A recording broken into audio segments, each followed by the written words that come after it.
Hello, मेरा नाम अनुराग है। मेरा वीडियो है हर दिन का काम है। मैं हर दिन काम करता हूँ ये।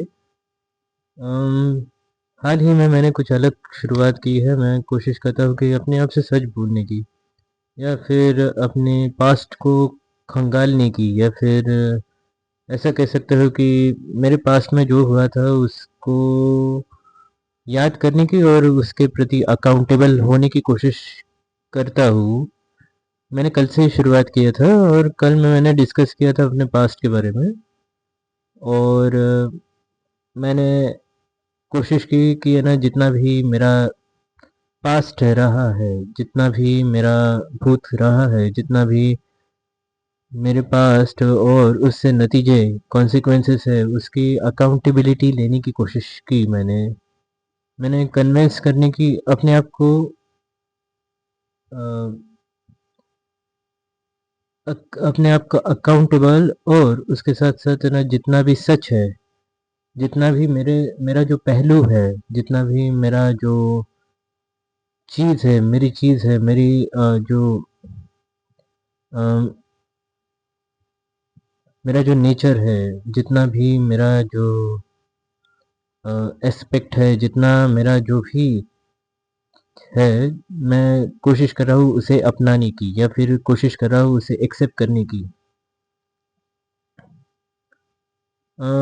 देखो, झूठ राहत देता है, कुछ वक्त का राहत देता है, पर वो झूठ राहत देता है कुछ वक्त के लिए, पर है ना, वो राहत कुछ वक्त के लिए होती है। फिर उसके बाद तो सजा ही होती है, सजा। सच बहुत कड़वा होता है, सच हमेशा दुख देता है, सच हमेशा एक सुई की तरह होता है, जो हमेशा चुभने का एहसास होता है। सच हमेशा अनकंफर्टेबल होता है, सच हमेशा बहुत बुरा होता है, सच हमेशा अ, नाकाबिले बर्दाश्त होता है, कभी कभी नाकाबिले बर्दाश्त होता है।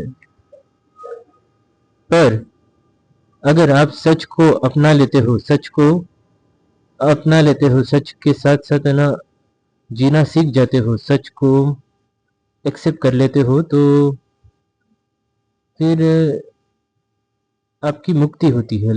मुक्ति, आपको मुक्ति मिल जाती है। मैंने जिंदगी जिंदगी वैसी नहीं रहती जैसे कि पहले हुआ करती थी। जो भी दिक्कतें हैं, कठिनाइयां हैं, वो अचानक से कम खत्म हो जाती है। अम, फिर उसके लिए सच का सामना करना पड़ता है, वो सच का वो कड़वा घूंट पीना पड़ता है, सच को एक्सेप्ट करना पड़ता है।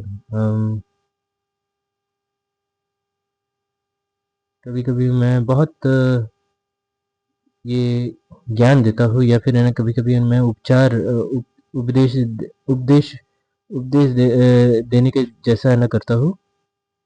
बड़ी बड़ी बातें करने की कोशिश करता हूँ, पर सच बात है कि मेरी दो कौड़ी की औकात है। मैं बड़ी बड़ी बातें करता हूँ, सच में। कितने बचकाना बात है। तो मैंने कल अपनी लाइफ के पास्ट के बारे में बात किया था कि मेरा लाइफ का पास्ट कैसा था, फिर मेरे क्या ट्रॉमा थे, क्या दिक्कतें थी, एजुकेशन के रिलेटेड, एकेडमिक्स के रिलेटेड, जो भी जो भी चीज़ें थी, मैंने उसके बारे में डिस्कस की। मैं पूरी तरह से अपने आप को एक्सप्रेस नहीं कर पाया, बिल्कुल नहीं कर पाया। जो जो मैं कोशिश किया, मैंने जितना भी मैं अपने आप को एक्सप्रेस कर पाऊँ, या फिर जितना भी अपने आप को व्यक्त कर पाऊँ, मैंने कोशिश किया। पर और कोशिश करूँगा, ऐसी कोई बात नहीं है कि ये आखिरी कोशिश है। मैं हर दिन अपने आप से सच बोलने की कोशिश करूँगा। मैं नहीं जानता कि इससे क्या होगा, मैं नहीं जानता कि इससे क्या कठिनाइयाँ कठिनाइयाँ खत्म हो जाएगी। मैं नहीं जानता कि ये कितना कारगर होगा, मैं नहीं जानता कि इससे कुछ फ़ायदा होगा, पर मैं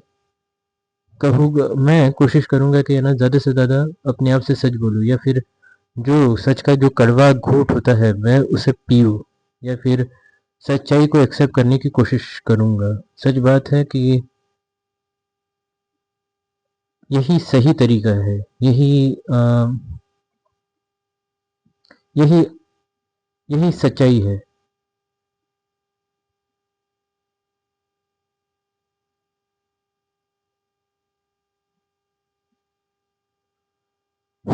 कहते हैं कि डर इंसान का सबसे बड़ा दुश्मन होता है।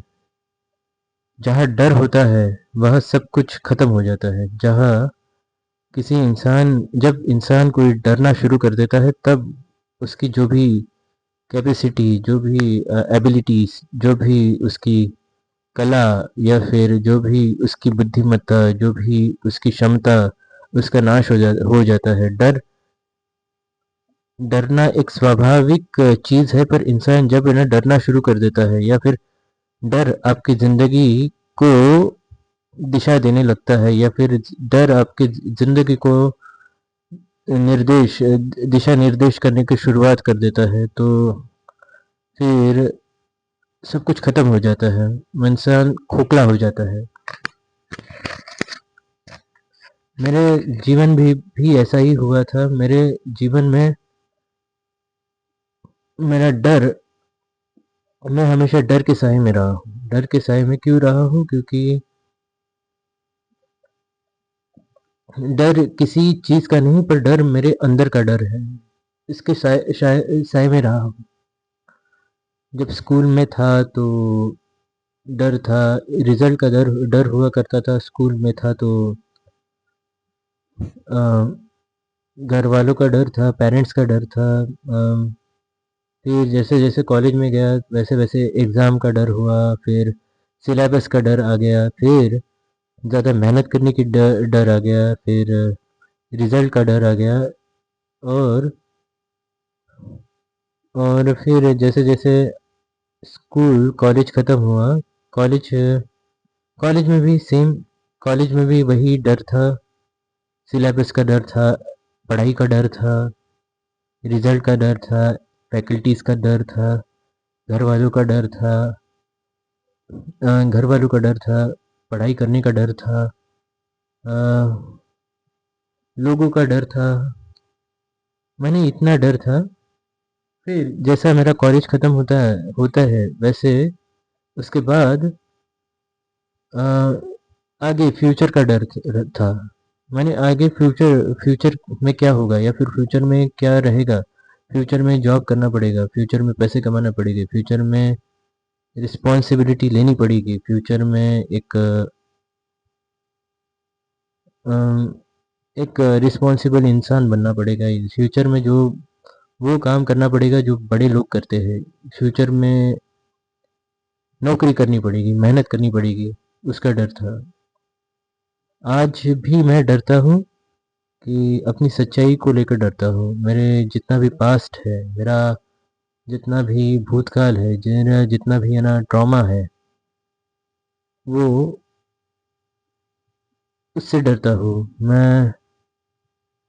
फ़ोन कभी-कभी है ना, मैं बताऊँ, फ़ोन आता है, अचानक से फ़ोन आता है, तो मैं डरना शुरू कर देता हूँ। अचानक से कोई कहता है कि तुम्हें बुलाया गया है, तो मैं डर जाता हूँ। अचानक से कोई कहता है कि है ना मुझे मालूम है, या फिर है ना ऐसा करते हैं, तो मैं डरना शुरू करता हूँ। डर का साया हमेशा मेरे साथ रहा है, और डर ने मुझे जितना खोखला बना दिया, उसने उतना मुझे किसी ने हर्ट नहीं किया, उतना किसी ने मुझे दिक्कत नहीं दी। डर वो ऐसी चीज़ है जिसने मेरे जीवन को बहुत उथल-पुथल कर दिया, या फिर डर वो चीज़ है जिसने मेरी ज़िंदगी की दिशा पूरी तरह से ख़राब कर दी, या फिर बदल दी।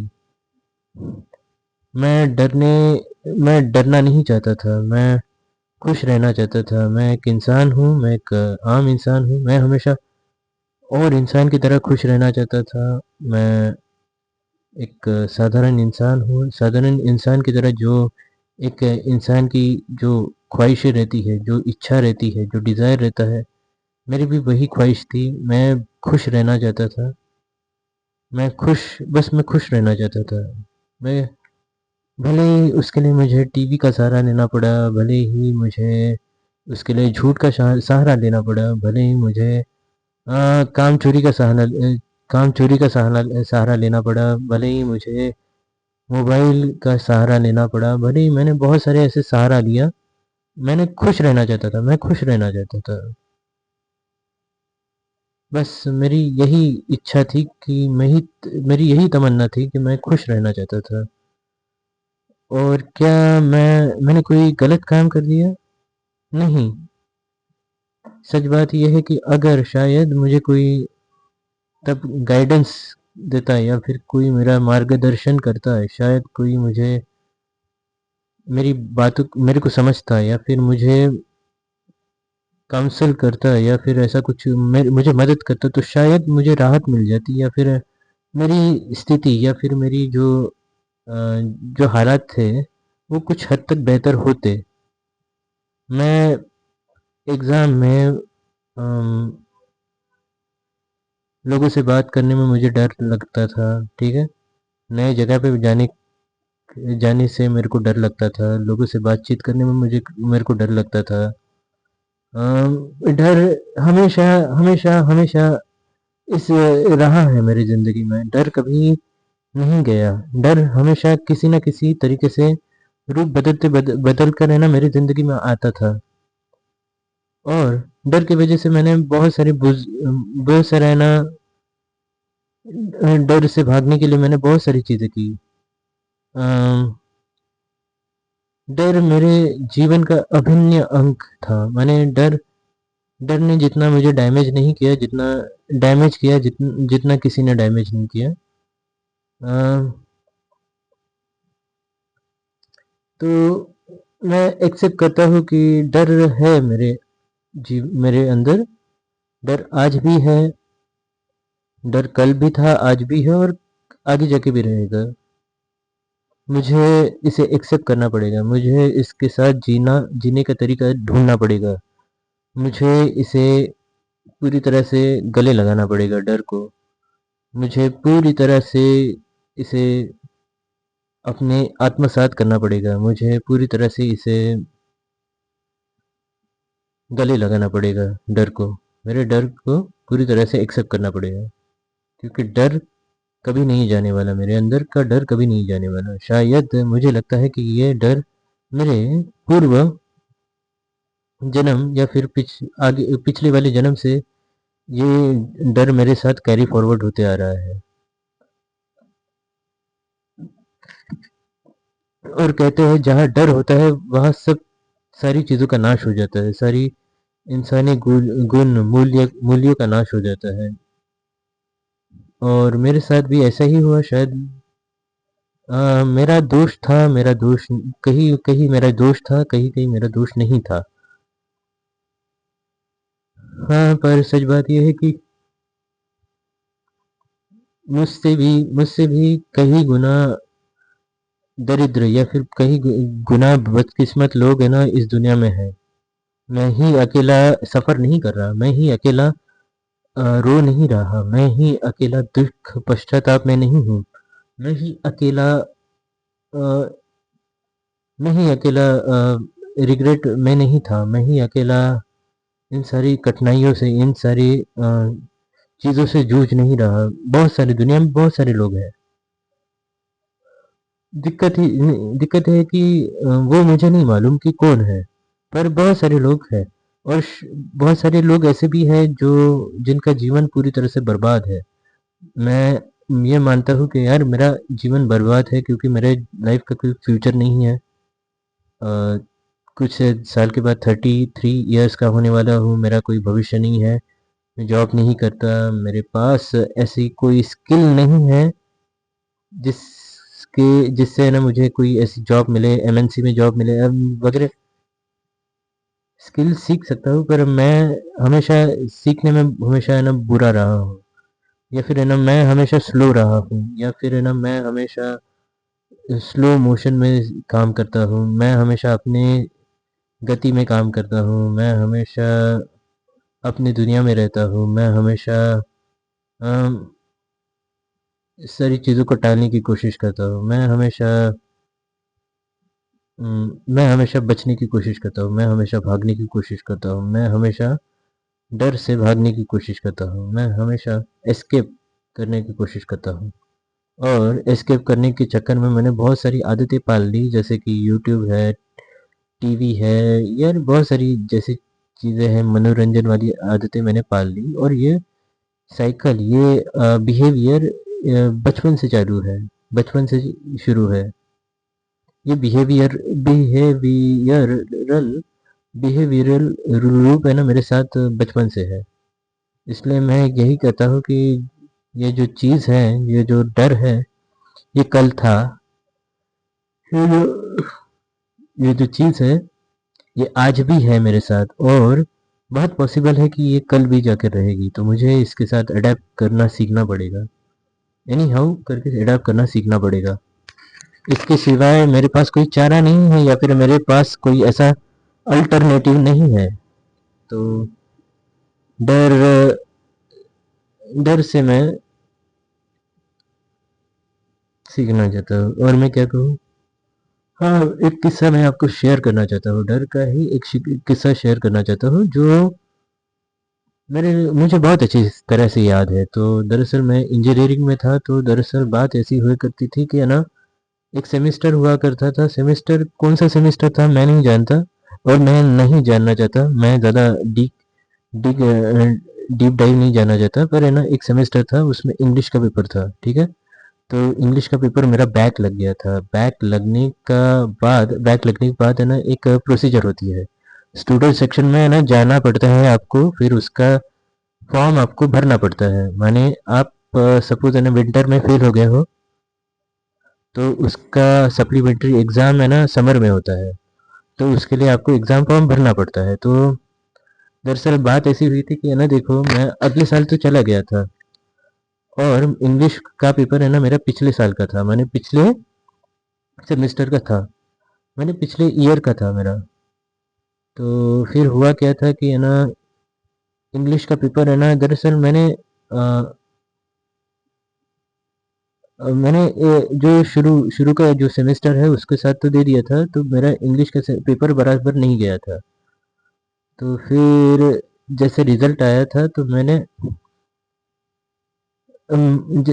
जैसे बोला है कि मुझे रिजल्ट के साथ है ना बहुत मेरा अजीब सा नाता है। मुझे रिजल्ट को रिजल्ट का नाम सुनते ही मेरी तबीयत खराब हो जाती है, मुझे मेरा जी मचलाता है, मैं पागल सा हो जाता हूँ। तो वैसा ही हुआ था। तो मैं कोशिश करता था कि है ना, जो मैंने जो एग्ज़ाम दिया है, मैं उसके बारे में ना जानने की कोशिश करूँ, या फिर मैं कोशिश करता था कि है ना, जो रिज़ल्ट के बारे में ना बात करूँ, या फिर रिज़ल्ट के बारे में ना जानने की कोशिश करूँ। तो मैं ऐसा ही हुआ था। तो दरअसल ना इंग्लिश के पेपर का ना रिज़ल्ट आ गया था, तो इंक्वायरी आपको करना पड़ता है स्टूडेंट सेक्शन में। तो दरअसल मैंने इंक्वायरी की ही नहीं, बिल्कुल नहीं की थी। क्यों? क्योंकि मैं डरता था कि इंग्लिश का पेपर है, फिर इंग्लिश के पेपर में जाकर नतीजा क्या निकलेगा। तो मैंने बहुत कोशिश की कि ना मैं इस चीज़ को किस तरह टाल पाऊँ, पर इसका इसका इसका नतीजा ये निकला कि है ना, जो जैसे मैंने कहा बताया था कि है ना, आपका अगर है ना एक पेपर है ना बैक लग गया, तो है ना विद इन 7 डेज, 7 डे का विंडो होता है, 7 दिन का विंडो होता होगा, मुझे नहीं मालूम, पर एक विंडो होता है, उसके अंदर आपको एग्ज़ाम फॉर्म भर कर है ना सबमिट करना पड़ता है, तब जाकर है ना आप अगले सेमेस्टर अगले आने वाले एग्ज़ाम के लिए बैठ सकते हो। तो मैंने वो विंडो मिस कर दी। क्यों? क्योंकि मैं डरता था, मैं रिज़ल्ट देखने से डरता था, मैं इंग्लिश का रिज़ल्ट देखने से डरता था। तो मैंने रिज़ल्ट देखा ही नहीं था। तो फिर उसके बाद हुआ क्या कि जो विंडो चली गई, मिस कर दिया मैंने विंडो। फिर मैं इतना डरा था कि है ना, एक अ, 7 दिन हो गए, 7 दिन के बाद है ना, फिर 14 दिन हो गए, फिर 2, 3, 4 हफ्ते, 1 महीना निकल गया, 2 महीना निकल गया। तो वो रिजल्ट है ना वैसे ही था, इंग्लिश का रिजल्ट है ना वैसे ही था स्टूडेंट सेक्शन में। स्टूडेंट सेक्शन में था। तो फिर मैंने कैसे तो भी हिम्मत करके ना वहाँ पर है ना रिजल्ट देखा, तो मेरा बैक लग गया था इंग्लिश का पेपर। तो जैसा मुझे बैक लग गया, तो है ना मुझे अगले पेपर के लिए अपीयर होना पड़ेगा। तो उसके लिए मुझे एग्ज़ाम फॉर्म भरना पड़ेगा। तो सच बात है कि पहले ही देख लेता अगर मैं पहले ही देख लेता, तो मैं जो 7 दिन का विंडो है उसके अंदर अंदर मैं वो एग्ज़ाम फॉर्म भर लेता, मैंने एग्ज़ाम फॉर्म भर लेता। तो हुआ क्या कि है ना वो पूरा लेट चला गया। और जैसा एग्ज़ाम फॉर्म आप लेट है ना भरते हो ना, तो उसके लिए पेनल्टी लगती है। तो इतना लेट हो गया था कि है ना मुझे 4,000 की है ना पेनल्टी भरनी पड़ी। मैंने मेरे डर के कारण मैंने पहली बार है ना पैसे इतना नुकसान देखा। जो डर के कारण मैंने एग्ज़ाम के रिजल्ट के डर, नतीजे के डर के कारण मैंने वो पहला ये देखा, अपने मॉनेटरी लॉस दिखा डर के कारण। केवल सिर्फ है ना डर के कारण। अगर सपोज मैं पहले ही देख लेता, अगर पहले ही मैं देख लेता, रिजल्ट को देख लेता, तब मुझे मालूम पड़ता कि इंग्लिश का पेपर बैक है, इंग्लिश का पेपर बैक लगा है, तो मैं 7 दिन के टाइम विंडो में मैं एग्ज़ाम फॉर्म भर देता। तो उसमें ज़्यादा फीस नहीं लगती, नॉमिनल फी लगती है, मगर 1 महीना 2 महीना 3 महीना होने के बाद है ना आपको 4,000 रुपये, 4 से 5 हज़ार रुपये देना पड़ता है, माने एक्स्ट्रा फीस देनी पड़ती है। तो मुझे वो बेयर करना पड़ा है। तो डर के कारण तो ऐसा मैंने बहुत सारी चीज़ें मिस की है, या फिर बहुत सारा मुझे मेरा नुकसान हुआ है। तो डर मेरे लाइफ का बहुत ऐसा पार्ट है, जो मेरे लाइफ का जो मेन विलन है, डर है। और ये डर शायद है ना मेरे पिछले जन्म से है, क्योंकि ये डर का जो संस्कार है, डर के जो रूट है, वो बहुत डीप है मेरे अंदर। मैं आज भी डरता हूँ, आज इतना मेरा ये नहीं है, पर मैं आज भी डरता हूँ। और सबकॉन्शियसली मैं हमेशा डर से बचने की है ना कोशिश करता रहता हूँ। इसलिए तो मैं बाहर जाकर नौकरी करने की कोशिश नहीं करता। इसलिए तो मैं है ना लोगों से बात करने से मैं डरता हूँ, तो मैं लोगों से बात नहीं करता।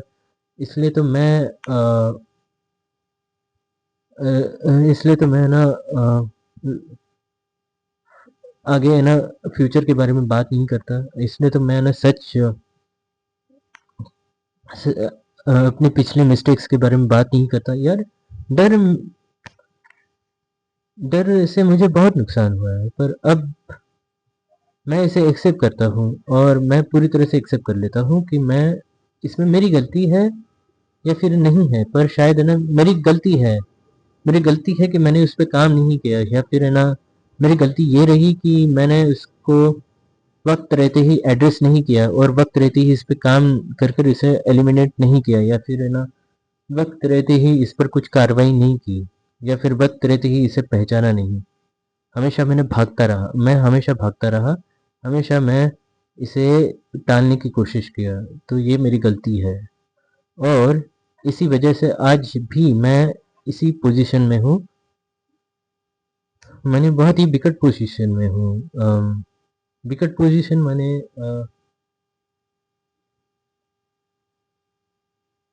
विकट पोजीशन ऐसा नहीं कह सकता।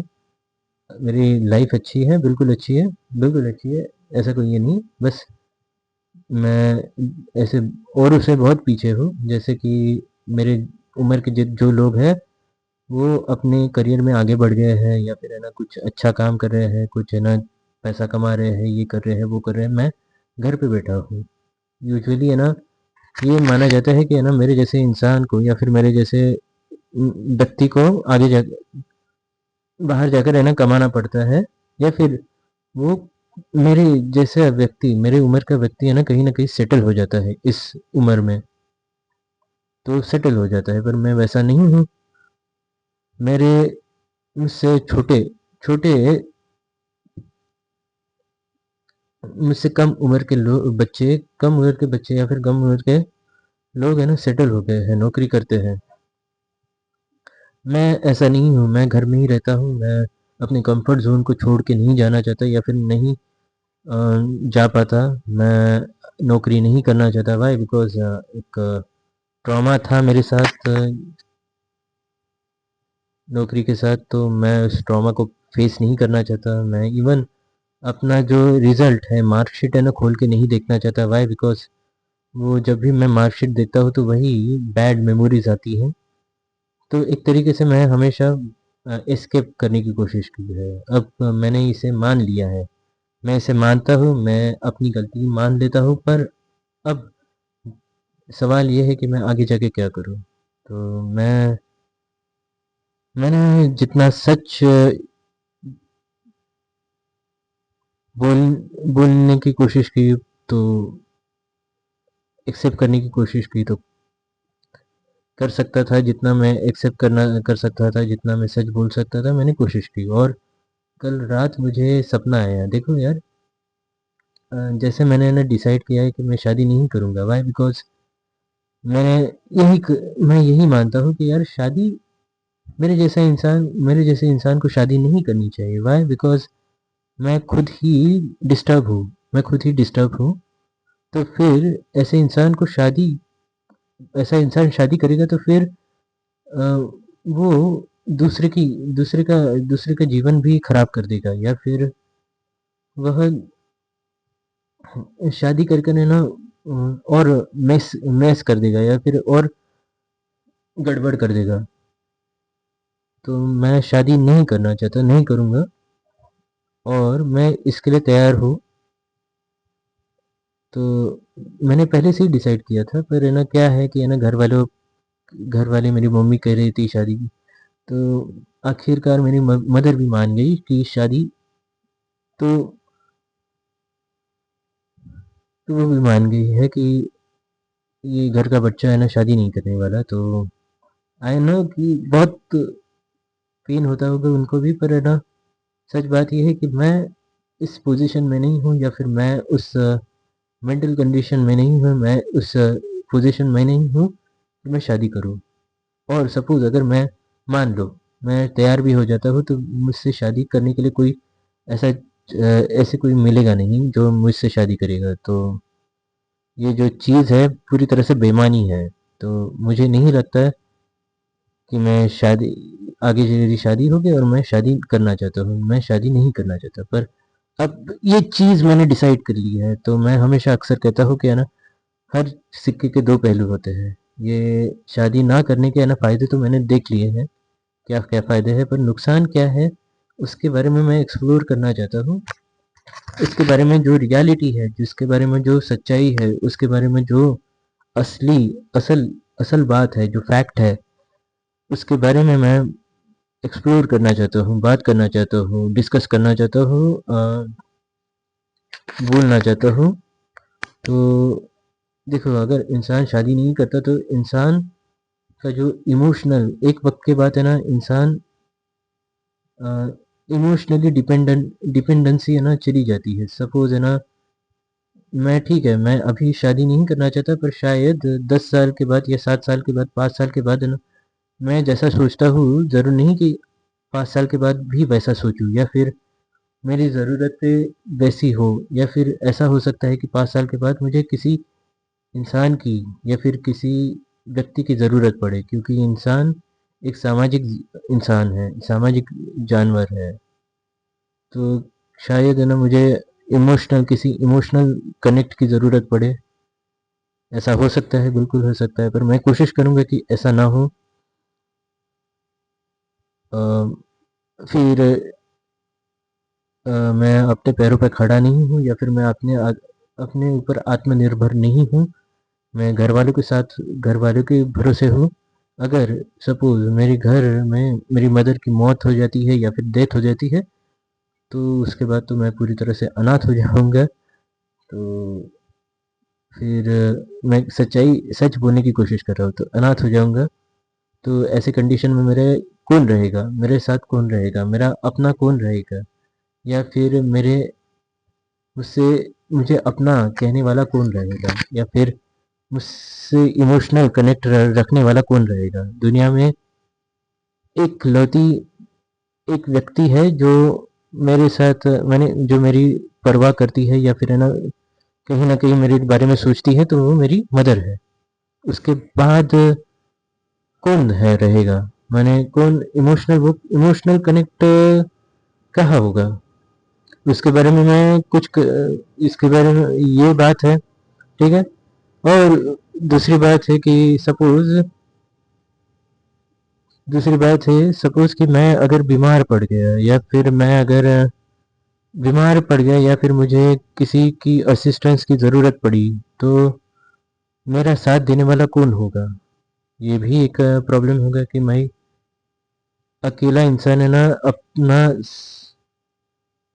मैंने अपना इतना ज़्यादा ख्याल नहीं रख पाता, या फिर है ना मैं नहीं जानता, पर है ना सपोज मैं बीमार पड़ गया या फिर है ना सपोज मैं कहीं प्रॉब्लम में पड़ गया, तो फिर मेरा साथ देने वाला कौन होगा, इमोशनल वो कनेक्ट कौन होगा। और बहुत सारी चीज़ें हैं। तो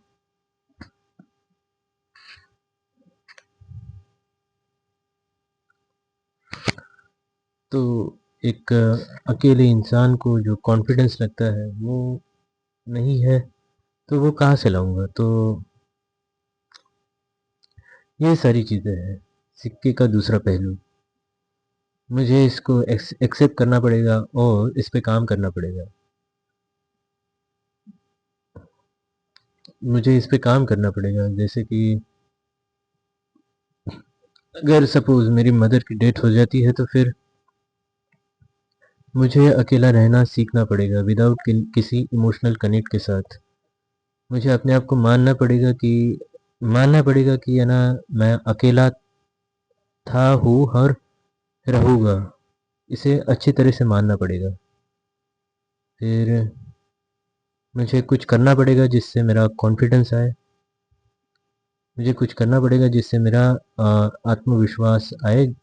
मैं अपने आप पर किसी हद तक है ना, कुछ हद तक है ना विश्वास कर पाऊँ। 32 मिनट हो गए। मुझे ऐसा कुछ करना पड़ेगा, मुझे काम करना पड़ेगा अपनी इस सारी चीज़ों पर। तो बस मैंने कोशिश की आज, जो मेरा सच है उसे एक्सप्रेस करने की कोशिश की मैंने, पर और भी बहुत सारी चीज़ें बाकी है, और भी बहुत सारी चीज़ें हैं। तो जाते जाते मैं भगवान का शुक्रगुजार करना चाहता हूँ, शुक्रगुजार होना चाहता हूँ भगवान कि भगवान आपने मुझे बहुत सारा चीज़ें दिया, बहुत सारा सब कुछ दिया, बहुत कुछ दिया है। बस मुझे ताकत दो आप, बस मुझे हिम्मत दो, बस मुझे वो शक्ति दो, ताकि मैं अपनी लाइफ की जो कठिनाइयाँ हैं, लाइफ की जो डिफ़िकल्टीज़ है, लाइफ की जो केओस है, लाइफ का जो केओस है, उससे लड़ पाऊँ या फिर उसका सामना कर पाऊँ। तो मैं भगवान से यही माँगता हूँ, भगवान से और कुछ नहीं माँगता, भगवान से यही माँगता हूँ।